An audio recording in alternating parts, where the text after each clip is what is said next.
আমি এখন ডিউটি থেকে আসছি আর এখন বলতে সন্ধ্যাবেলা আমি যাব আজকে একটা অন্নপ্রাশনে কোচবিহারে।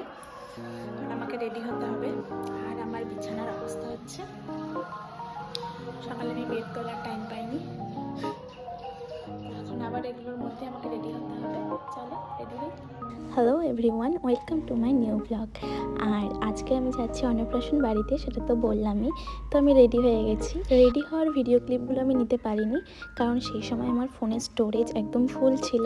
তার জন্য এই যে কমপ্লিট লুকটা তোমাদের সাথে শেয়ার করছি।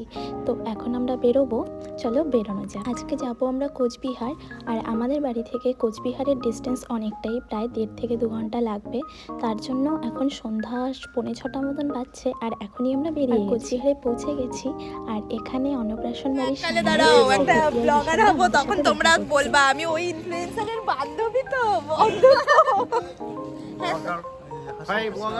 দীপিকে তো তোমরা সবাই চেনো, আমার ভীষণ ভালো বান্ধবী। আর হঠাৎ করে এরম দেখা হয়ে গেলে কি ভালো লাগে, তাই না?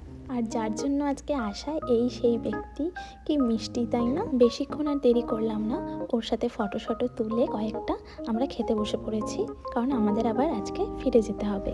তোমাদেরকে তো আমি আগেই বলেছি যে আমার ভিডিও ক্লিপ নিতে ভীষণ লজ্জা লাগে, তো খাওয়ার সময় ভিডিও ক্লিপ আর নিতে উঠতে পারিনি। এখানে চারিদিকে কেউ নেই, আমার লজ্জা কাটিয়ে আমি এখানে একটু ভিডিও ক্লিপ নিয়ে নিলাম পাস খেতে খেতে। আর এখন রাত প্রায় 11টা বাজছে, আর রাত 11টার সময়ও এত সুন্দর বাজার বসছে ওখানে, আমি দেখে অবাক হয়ে গেছি। আমাদের এখানে কোনোদিনও আমি দেখিনি যে এত রাতে এত বড় বাজার আর এত লোক। চলো ধীরে ধীরে বাড়ি যাওয়া যাক, আর তোমাদের সাথে একবারে দেখা হচ্ছে হোলিতে। কি সুন্দর।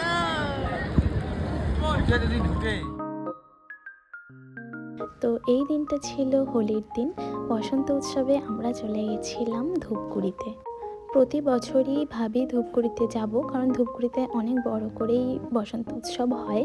তো এই বছর প্রথম আমি ওখানে গেলাম। আমরা দুজনে খুব সুন্দর শাড়ি পরে চলে গেছি, আর আমি আবার মাথায় ফুলও লাগিয়েছি। বাড়ি থেকে লাগাইনি, ওখানে একটা দোকানে দেখেছিলাম, তো ওখানে গিয়ে কিনে তারপরে লাগালাম। আমরা এখন যাচ্ছি সৈনিক ধাবাতে, আর এই যে চলে এসেছি সৈনিক ধাবাতে। দেখি কি কি খাওয়া যায়। আমি সবার থেকে খাবো। বসন্ত উৎসব থেকে খাওয়া দাওয়া করে আমরা বাড়ি চলে এসেছিলাম। আর এটা হলো রং খেলার দিন, মানে বসন্ত উৎসবের পরের দিন, আর এই দিনই হলো আসল রং খেলা। তো রং খেলতে গিয়ে বেশি ভিডিও ক্লিপ নেওয়া হয়নি, তো আজকের ভিডিওটা এখানেই শেষ করছি। দেখা হবে পরের ব্লগে খুব তাড়াতাড়ি।